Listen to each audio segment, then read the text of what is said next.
Hello guys, welcome to my channel. और आज हम पढ़ेंगे सेल, आरआरबी, जेईई और अदर कॉम्पिटिटिव एग्ज़ाम्स के लिए। बेसिकली लोग बहुत ज़्यादा पढ़ते हैं साइंस के नाम पे, जबकि आना रहता है सिर्फ़ और सिर्फ एनसीईआरटी से। तो हमारी कोशिश रहेगी कि हम सिर्फ़ और सिर्फ एनसीईआरटी ही टारगेट करें। मैंने पहले से ही काफ़ी चीज़ों को अंडरलाइन कर लिया है और हम सिर्फ इसको अब एक बार ऊपर से देखते हुए आगे बढ़ेंगे। ये वीडियो बेसिकली रिवीजन के लिए बहुत ज़्यादा हेल्पफुल होगी। आपको डिटेल में अगर जानना है तो फिर आप किसी टीचर का सहारा ले सकते हैं। मैं ये वीडियो उनके लिए बना रहा हूँ जो पढ़ चुके हैं और बहुत कम समय में साइंस के चैप्टर्स को रिवाइज़ करना चाहते हैं। मेरी कोशिश रहेगी कि 10 to 15 मिनट्स में एक चैप्टर मैं फिनिश करके आपको दे सकूँ। ठीक है, तो let's start without wasting any time. हमारा पहला जो चैप्टर है the fundamental unit of life. Actually it is chapter 5, लेकिन हम पहले फंडामेंटल यूनिट ऑफ लाइफ को स्टार्ट कर रहे हैं। तो सेल की खोज किसने की थी? रॉबर्ट हुक ने की थी। सेल की खोज किसने की थी? रॉबर्ट हुक ने की थी। रॉबर्ट हुक ने एक कॉर्क पे कुछ एक्सपेरिमेंट किया था और वहाँ पे इन्हें हनीकॉम्ब लाइक स्ट्रक्चर्स दिखे थे।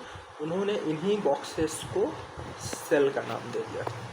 ठीक है, एनसीईआरटी में जो एक्टिविटीज़ होती हैं, आजकल क्वेश्चंस देखा जा रहा है कि एक्टिविटीज़ से भी आता है, तो हम एक्टिविटीज़ का भी ओवरलुक ले लेते हैं। बेसिकली ये जो एक्टिविटी है ये ओनियन पिल एक्सपेरिमेंट है। ओनियन पिल एक्सपेरिमेंट, इसमें प्याज के छिलके को एक सॉल्यूशन में डाला गया और सॉल्यूशन में डालने के बाद हमें कुछ इस तरह देखने को मिला कि कुछ स्मॉल बॉक्सेस बने थे और बीच में कुछ पॉइंटेड लाइक स्ट्रक्चर थे जिसे न्यूक्लियस कहा गया और इन बॉक्सेस को सेल कहा गया। तो हमारे लिए इम्पॉर्टेंट क्या है? इस सॉल्यूशन को कहा जाता है। इस सॉल्यूशन जिसमें हमने प्याज के छिलके को डाला, उस सॉल्यूशन, कौन सा सॉल्यूशन यूज़ करते हैं? सेफ्रानिन सॉल्यूशन। सेफ्रानिन सॉल्यूशन यूज़ करते हैं और भी 2-3 सॉल्यूशन यूज़ करते हैं जो हम आगे देख लेंगे। ठीक है, तो सबसे पहले सेल की डिस्कवरी किसने की थी? रॉबर्ट हुक ने की थी। उसके बाद फ्रेश वाटर में, पॉन्ड वाटर में फ्री लिविंग सेल्स की खोज की थी ल्यूवेनहॉक ने। उसके बाद अगले साइंटिस्ट जो इम्पोर्टेंट है, रॉबर्ट ब्राउन, इन्होंने न्यूक्लियस की खोज की थी 1831 में। प्रोटोप्लाज्म का टर्म दिया था पुरकिंजे ने 1839 में। सेल थ्योरी दी थी श्लेडेन और श्वान ने। सेल थ्योरी होती क्या है?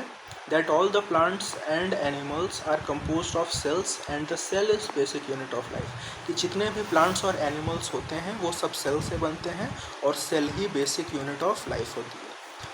1855 में विर्चाउ ने सेल थ्योरी को फर्दर एक्सप्लेन किया था और उन्होंने कहा था कि all cells arises from pre existing cells. कि जितने भी सेल्स बनते हैं वो पहले से प्री एग्जिस्टिंग सेल से ही बन रहे हैं। मतलब सेल खुद को डिवाइड करके नए सेल्स बनाता है और जितने सेल्स हैं वो एक प्री एग्जिस्टिंग सेल से ही हमारे पास देखने को मिलते हैं।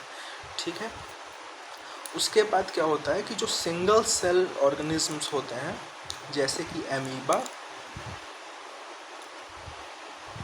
क्लैमिडोमोनास, पैरामीशियम और बैक्टीरिया, उसी तरह मल्टी सेल्यूलर ऑर्गेनिजम्स भी होते हैं जैसे फंगाई, प्लांट्स और एनिमल्स।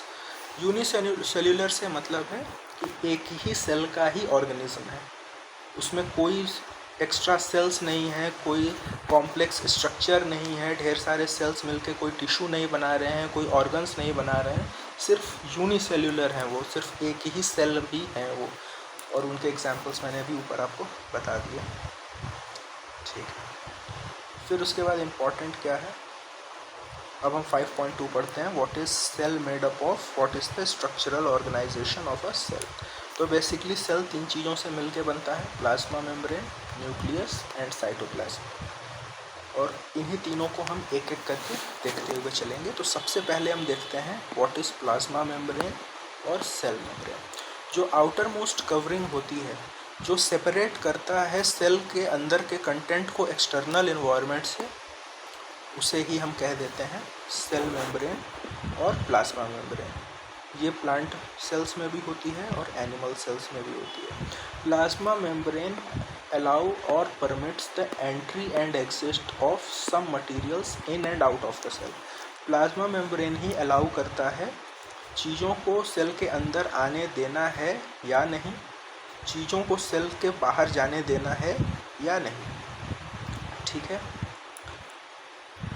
क्योंकि ये कुछ चीज़ों को अलाउ करता है आने जाने देने को और कुछ चीज़ों को अलाउ नहीं करता है, इसलिए इसे हम सेलेक्टिवली परमिएबल मेम्ब्रेन भी बोलते हैं, क्योंकि ये सिर्फ कुछ सेलेक्टेड चीज़ों को ही आने और जाने देता है।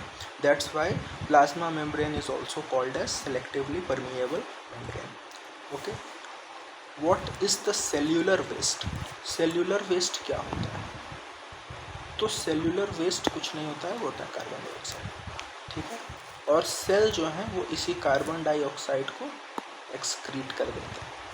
जैसे हम लोग की वेस्ट को एक्सक्रीट करते हैं, एनिमल्स करते हैं, काऊ डंग होता है, उसी तरह जो सेल के वेस्ट होते हैं वो कार्बन डाइऑक्साइड होता है। ओके, अच्छा, डिफ्यूजन क्या होता है? डिफ्यूजन होता है किसी भी गैसियस सब्सटेंस का हायर कॉन्सेंट्रेशन से लोअर कॉन्सेंट्रेशन की ओर के मूवमेंट को ही हम डिफ्यूजन बोल देते हैं। तो हमारा जो वाटर होता है वो भी डिफ्यूजन को फॉलो करता है, मतलब वाटर जो होता है वो हायर कंसंट्रेशन से लोअर कंसंट्रेशन की तरफ फ्लो करता है, ठीक है। तो जो हमारे सेल्स होते हैं वो वाटर को अलाउ करते हैं। अभी हमने कहा था ना कि सेल्स कुछ चीज़ों को, सेल मेम्ब्रेन कुछ चीज़ों को अलाउ करता है अंदर और बाहर आने जाने में, और कुछ चीज़ों को नहीं, वो वाटर को अलाउ करता है। और पानी का सेल के अंदर आना और सेल के बाहर चले जाने के प्रोसेस को ही हम क्या बोलते हैं? ऑस्मोसिस। अंदर आएगा या बाहर जाएगा ये डिपेंड करेगा कॉन्सेंट्रेशन पे कि किधर का कॉन्सेंट्रेशन ज़्यादा है, किधर का कॉन्सेंट्रेशन कम। अगर सेल के अंदर के पानी का कॉन्सेंट्रेशन ज़्यादा है और सेल के बाहर पानी का कॉन्सेंट्रेशन कम है तो ऑस्मोसिस के थ्रू पानी सेल के बाहर चला जाएगा। और अगर बाहर पानी का कॉन्सेंट्रेशन ज़्यादा है और सेल के अंदर पानी का कॉन्सेंट्रेशन कम है और बाहर ज़्यादा है, तो जो वाटर का मूवमेंट होगा वो सेल के अंदर की तरफ होगा, ठीक है। अब हम तीन इम्पॉर्टेंट सॉल्यूशन होते हैं, उसको पढ़ लेते हैं। Hypotonic solution, isotonic solution and hypertonic solution. इसके लिए हम समझते हैं, एक ग्लास ऑफ वाटर लेते हैं, उस वाटर में हम 1 चम्मच शुगर या सॉल्ट मिला देते हैं, और हम एक और ग्लास पानी लेते हैं बगल में, उसमें हम 10 चम्मच शुगर या 10 चम्मच सॉल्ट डाल देते हैं। तो होता क्या है कि जिसमें सिर्फ 1 चम्मच शुगर या सॉल्ट पड़ा है उसमें नमक या चीनी की मात्रा बहुत कम है और पानी की मात्रा बहुत ही ज़्यादा है। ऐसे सॉल्यूशन को हम बोलते हैं डाइल्यूट सॉल्यूशन। और जो मेरा सेकंड ग्लास है जिसमें चीनी और नमक की मात्रा बहुत ज़्यादा है और अब पानी की मात्रा बहुत कम बची है, ऐसे सॉल्यूशन को हम बोलते हैं कॉन्सेंट्रेटेड सॉल्यूशन, ठीक है। तो अब अगर हम सेल को किसी सॉल्यूशन में रखें, ठीक है, सेल को हम अगर किसी सॉल्यूशन में रखें तो क्या होगा वो देखते हैं। तो हमें ये पता है कि वाटर ऑस्मोसिस, मतलब सेल वाटर के थ्रू ऑस्मोसिस करता है, ठीक। तो अगर अब हम सेल को वाटर में रख दें और इस वाटर का, ये वाटर डाइल्यूट हो, मतलब इस पानी में नमक या चीनी की मात्रा कम है और ज़्यादा पानी है, तो इसका मतलब ये हो गया कि यहाँ पे पानी की मात्रा बहुत ज़्यादा है, सेल में भी पानी है लेकिन वो पानी की मात्रा कम है। तो इस केस में पानी बाहर से सेल के अंदर चला जाएगा, क्योंकि बाहर पानी का कॉन्सेंट्रेशन बहुत ज़्यादा है, सेल के अंदर पानी का कॉन्सेंट्रेशन बहुत कम है। तो इस तरह के सॉल्यूशन को हम बोलते हैं हाइपोटोनिक सॉल्यूशन। हाइपोटोनिक सॉल्यूशन में पानी बाहर से सेल के अंदर जा रहा है, इस वजह से सेल फूल जाएगा या सूज जाएगा, सेल का साइज़ बड़ा हो जाएगा। अच्छा, ऐसा नहीं है कि पानी अंदर से बाहर नहीं जाता, पानी अंदर से भी बाहर जाता है, लेकिन जो अमाउंट, जिस अमाउंट में पानी बाहर से अंदर आ रहा है वो बहुत ज़्यादा होता है इन कंपैरिजन टू जो पानी अंदर से बाहर की ओर जा रहा है। तो हाइपोटोनिक एक ऐसा सॉल्यूशन होता है जिसमें पानी में जो सॉल्यूशन होता है वो बहुत डाइल्यूट होता है और सेल की तरफ वाटर मूव करता है, सेल को स्वेल अप कर देता है, ठीक है। ये होता है हाइपोटोनिक सॉल्यूशन। उसी तरह नेक्स्ट है हाइपरटोनिक सॉल्यूशन। अब याद कीजिए जो हमने ग्लास लिया था वाटर सॉल्यूशन जिसमें था, ये बहुत ही कॉन्सेंट्रेटेड सॉल्यूशन है। कैसा? Concentrated solution. इसमें एक सेल रखते हैं, क्योंकि इस वाटर में तो नमक और चीनी ही इतना ज़्यादा है कि अब पानी तो बचा ही नहीं, बहुत कम पानी बचा है। और सेल में in comparison to this solution, cell में ज़्यादा वाटर है, तो क्या होगा, सेल से वाटर बाहर की ओर आने लगेगा, ठीक है। क्योंकि ऑस्मोसिस कहाँ होती है, from higher concentration to lower concentration. इस केस में वाटर है ही नहीं, इसमें तो ये सॉल्यूशन है ना, सॉल्यूशन में शुगर और सॉल्ट की मात्रा ज़्यादा हो गई, वाटर की मात्रा बहुत कम हो गई है। तो बाहर concentration of water is very less as compare to the concentration of water inside the cell. और इस केस में वाटर सेल से बाहर जाएगा और उसे हम कहेंगे हाइपरटोनिक सॉल्यूशन। और इस केस में हमारा सेल क्या होता है, श्रिंक कर जाता है, सिकुड़ जाता है। और आइसोटोनिक में पानी के सेल के बाहर पानी का जो अमाउंट होता है उतना ही सेल के अंदर होता है, तो ऐसे सॉल्यूशन को हम आइसोटोनिक सॉल्यूशन बोलते हैं। सेल सेम साइज़ का रहता है, पानी जितना अंदर से बाहर जाता है उसी समय बाहर से अंदर भी उतना आता रहता है, राइट, ठीक। अच्छा, ये क्वेश्चन बहुत आता है, हल्का सा पॉइंट है कि जो एग शेल्स होते हैं वो किससे बने होते हैं, कैल्शियम कार्बोनेट से बनते हैं, राइट, ठीक है। जो प्लांट्स होते हैं, जो प्लांट के रूट्स वगैरह होते हैं, वो वाटर कैसे ऑब्जॉर्ब करते हैं, ऑस्मोसिस के थ्रू ही करते हैं, राइट।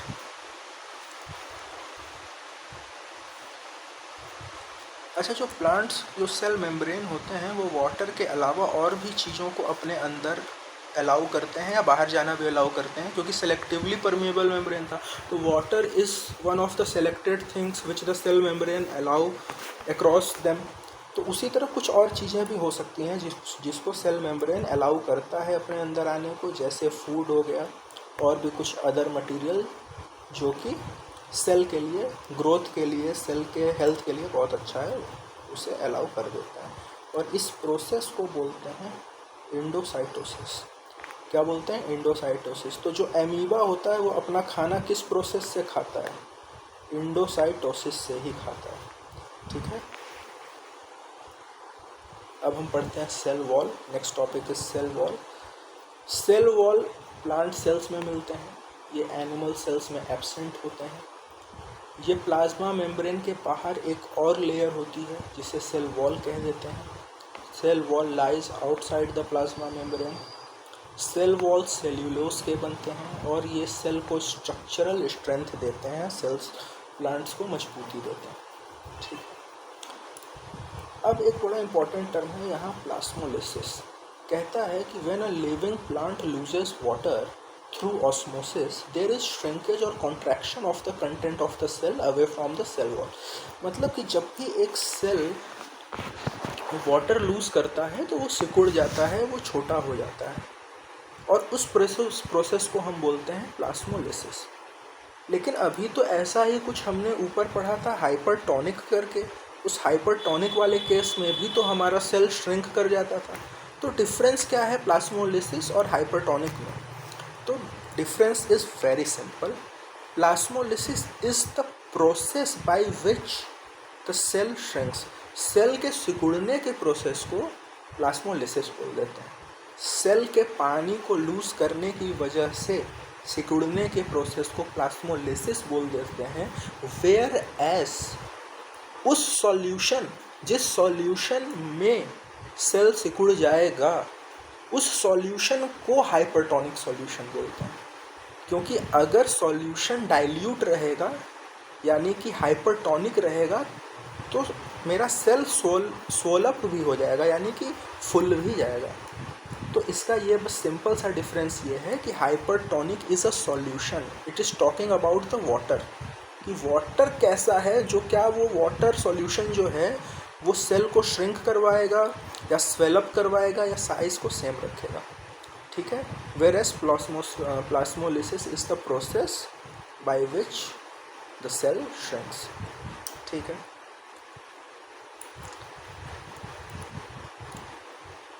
अच्छा, जो सेल वॉल का एक बहुत इंपॉर्टेंट फंक्शन होता है कि अगर प्लांट सेल्स को हम एक हाइपोटोनिक मीडियम में रखें तो क्योंकि वो पानी एब्जॉर्ब करने लगेगा, तो एक ऐसा भी टाइम आ सकता है कि जब मेरा सेल बर्स्ट कर जाए, क्योंकि पानी अंदर आ रहा है और सेल उस प्रेशर को ही ना हैंडल कर पाए और सेल हमारा फट पड़े।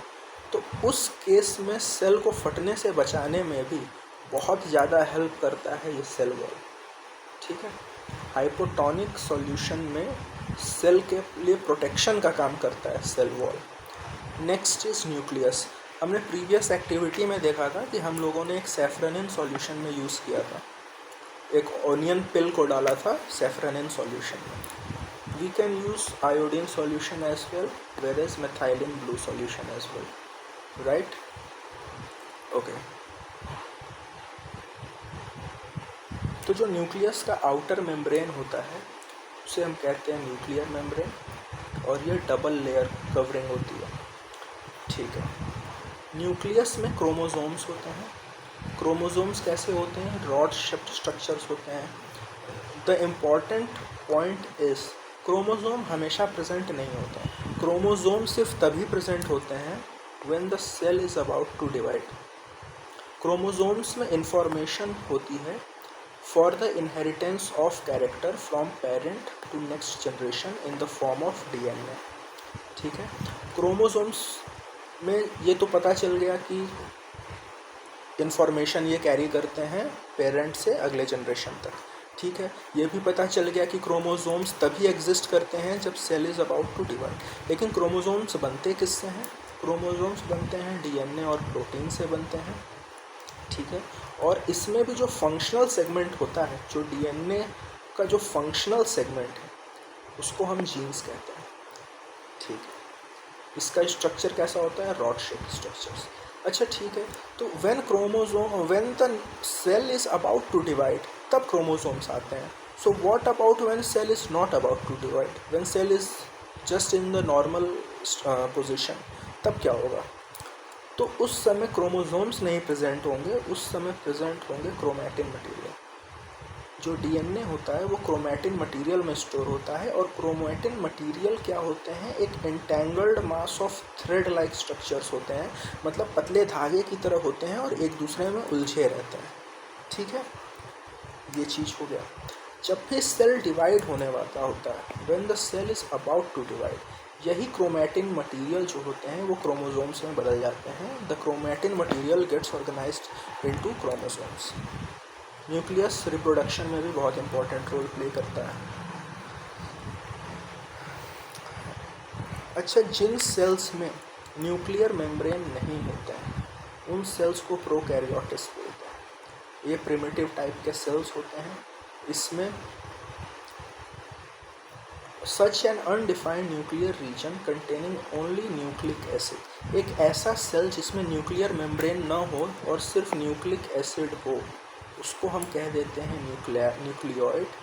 ठीक है। और जिस सेल में न्यूक्लियर मेम्ब्रेन नहीं होता उसे प्रोकैरियोटिस बोलते हैं। और organism with cells having a nuclear membranes are called eukaryotes. Good. जो प्रोकैरियोटिक सेल्स होते हैं उसमें साइटोप्लाज्मिक ऑर्गेनेल्स नहीं होते हैं, जैसे endoplasmic reticulum, Golgi bodies etcetera. Next is cytoplasm. Cytoplasm क्या है? न्यूक्लियर मेम्ब्रेन के बाहर का रीजन और सेल मेम्ब्रेन के अंदर के रीजन पूरा साइटोप्लाज्म होता है। ये एक फ्लूइड कंटेंट होता है प्लाज्मा मेम्ब्रेन के अंदर, और इसमें होते हैं स्पेशलाइज्ड सेल ऑर्गेनेल्स, और ये स्पेशलाइज्ड सेल ऑर्गेनेल्स अपने स्पेसिफिक डेसिग्नेटेड वर्क को परफॉर्म करते हैं। ठीक है। Let's see what are those designated works in the topic cell organelles. But before that, just a important factor here, जो प्रोकैरियोटिक सेल होते हैं, मतलब जिसमें न्यूक्लियस मेम्ब्रेन नहीं होता है, उनका साइज़ होता है 1 से 10 माइक्रोमीटर, और यूकैरियोटिक सेल्स जो होते हैं उनका साइज़ होता है 5 से 100 माइक्रोमीटर। यूकैरियोटिक सेल्स में क्रोमोसोम्स की संख्या 1 से ज़्यादा होती है।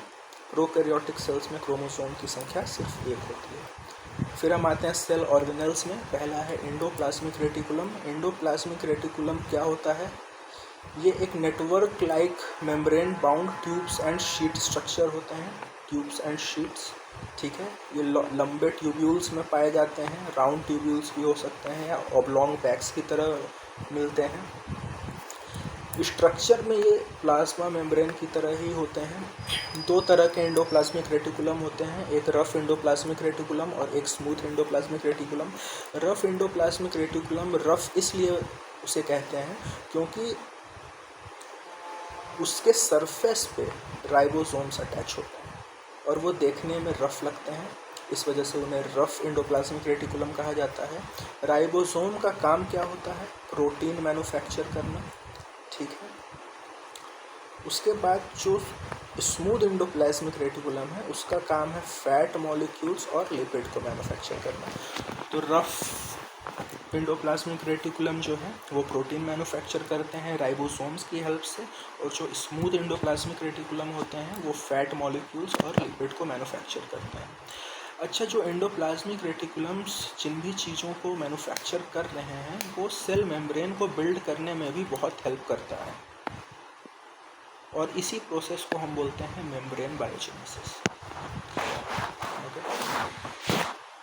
एंडोप्लाज्मिक रेटिकुलम का काम क्या होता है कि ये एक चैनल की तरह सर्व करते हैं, और इस चैनल के थ्रू वो मटेरियल्स स्पेशली प्रोटीन्स का ट्रांसपोर्ट करते हैं सेल के अंदर, साइटोप्लाज्म में या फिर न्यूक्लियस और साइटोप्लाज्म के बीच में जितने भी चीज़ें हैं उन सब चीज़ तक अगर कोई चीज़ों को ट्रांसपोर्ट करनी है तो वो एंडोप्लाज्मिक रेटिकुलम के थ्रू होगा। अच्छा, इस स्मूथ एंडोप्लाज्मिक रेटिकुलम का एक बहुत इंपॉर्टेंट वर्क होता है डिटॉक्सिफाइंग पॉइजन एंड ड्रग्स, और ये लिवर सेल्स में पाए जाते हैं। किस प्रजाति में? वर्टिब्रेट्स। गोल्गी बॉडीज़ या गोल्गी अपरेटस के बारे में पढ़ते हैं। सबसे पहले कैमिलियो गोल्गी ने गोल्गी अपरेटस के बारे में बताया था। इन्होंने बताया था कि ये वेसिकल्स फ्लैटेंड सैक्स की तरह होते हैं जो कि पैरेलल होते हैं एक दूसरे के, और इसे हम कहते हैं सिस्टर्न्स। गोल्गी बॉडी का कनेक्शन अक्सर होता है एंडोप्लाज्मिक रेटिकुलम के साथ, ठीक है, और जो भी मटेरियल एंडोप्लाज्मिक के आसपास सिंथेसाइज होता है गोल्गी बॉडीज़ उन्हें पैकेज करती है और डिस्पैच करती है, ठीक है। कहाँ करती है? Inside and outside the cell. इसके थ्रू गोल्गी अपरेटस के थ्रू। इसका फंक्शन क्या है गोल्गी बॉडीज़ का? स्टोरेज है, मॉडिफिकेशन है एंड पैकेजिंग है। In some cases complex sugars में be made from simple sugars in the Golgi apparatus. ये कॉम्प्लेक्स शुगर को सिंपल शुगर में भी कन्वर्ट करती है, और गोल्गी बॉडीज़ लाइजोसोम को फॉर्म करती है। This is very important, lysosome को फॉर्म करती है। लाइजोसोम क्या है वो आगे पढ़ते हैं हम, सुसाइडल बैग्स भी बोलते हैं, आगे पढ़ेंगे। कैमिलियो गोल्गी जो साइंटिस्ट जिन्होंने गोल्गी अपरेटस को खोजा था उन्होंने एक बहुत बढ़िया एक्सपेरिमेंट किया था जिसका नाम था द ब्लैक रिएक्शन। इनका एक मेथड था ब्लैक रिएक्शन जिसमें इन्होंने सिल्वर नाइट्रेट को यूज़ किया था।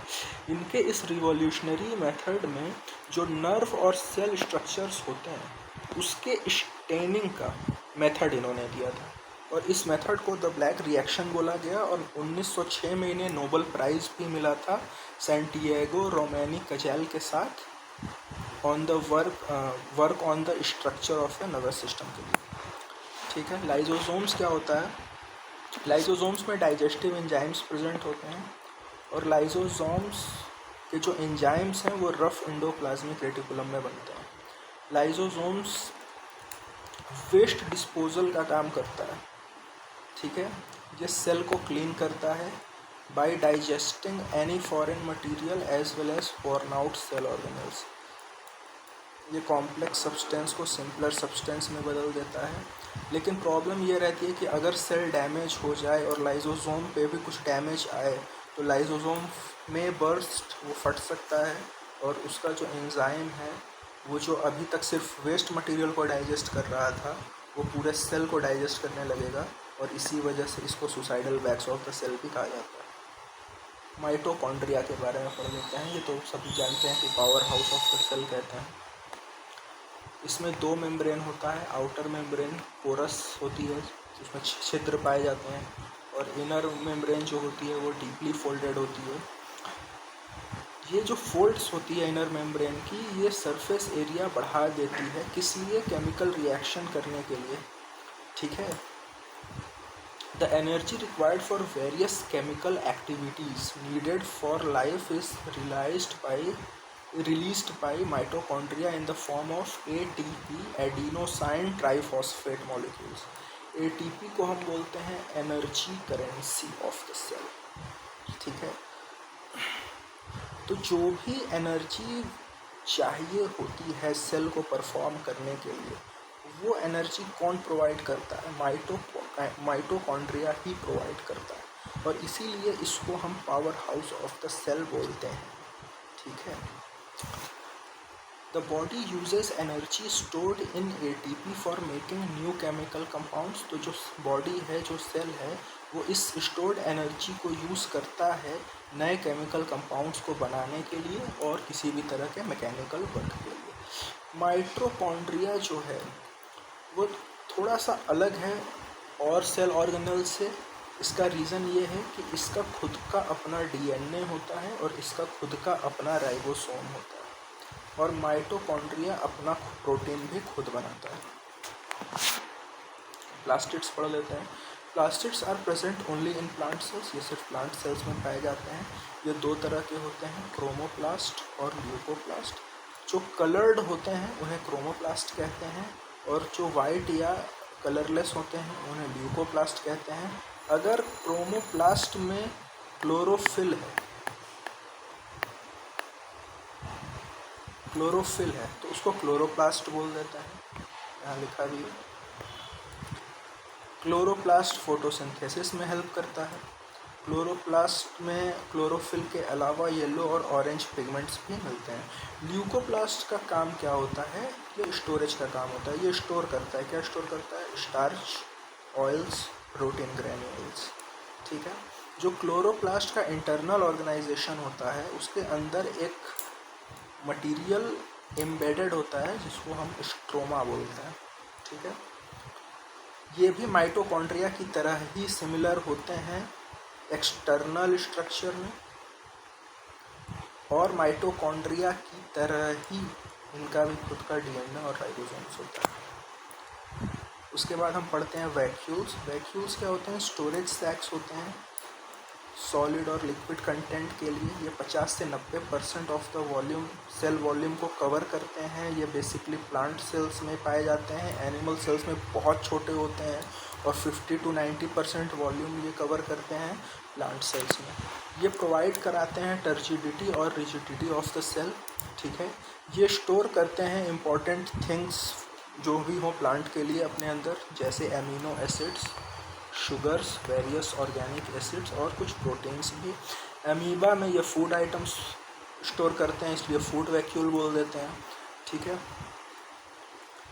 ये कुछ यूनिसेल्युलर ऑर्गेनिज्म्स में ये एक्सेस वाटर को एक्सपेल करने का काम करते हैं, या फिर वेस्ट को भी एक्सपेल करने का काम करते हैं। Next is cell division. तो the process by which the new cells are made is called cell division. Cell division दो टाइप के होते हैं, माइटोसिस और meiosis. The process of cell division by which most of the cells divide for growth is called mitosis. मतलब कि वो process जिसमें cell divide होते हैं ग्रोथ करने के लिए, उसको माइटोसिस बोलते हैं।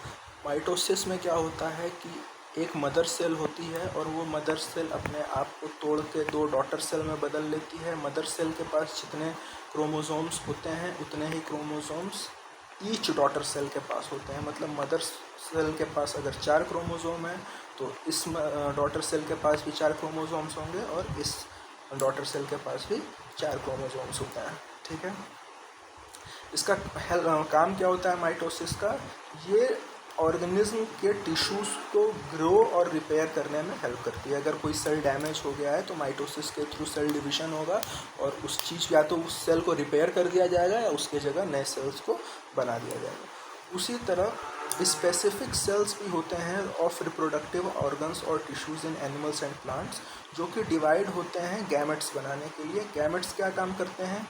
वो ऑफस्प्रिंग को बनाते हैं, मतलब नए सेल्स की उत्पत्ति कराते हैं। मियोसिस में 2 कंटिन्यूअस सेल डिविजन्स होते हैं, ठीक है, और इसमें 4 इंडिविजुअल सेल्स बनते हैं। 2 कंटिन्यूअस सेल डिविजन्स होते हैं और 4 नए सेल्स बनते हैं। इसमें डिफरेंस ये होता है माइटोसिस के तुलना में कि इसमें जो डॉटर सेल्स होती हैं या जो न्यूली फॉर्म्ड सेल्स होती हैं, उसमें जो क्रोमोसोम की संख्या होती है वो मदर सेल का हाफ होती है। तो मतलब मदर सेल के पास अगर 4 क्रोमोसोम्स थे तो हर एक डॉटर सेल के पास 2-2 क्रोमोसोम्स ही होंगे, ठीक है। इसके साथ ये चैप्टर ख़त्म होता है। आई होप आप लोग को पसंद आया होगा। Have a nice day, good luck.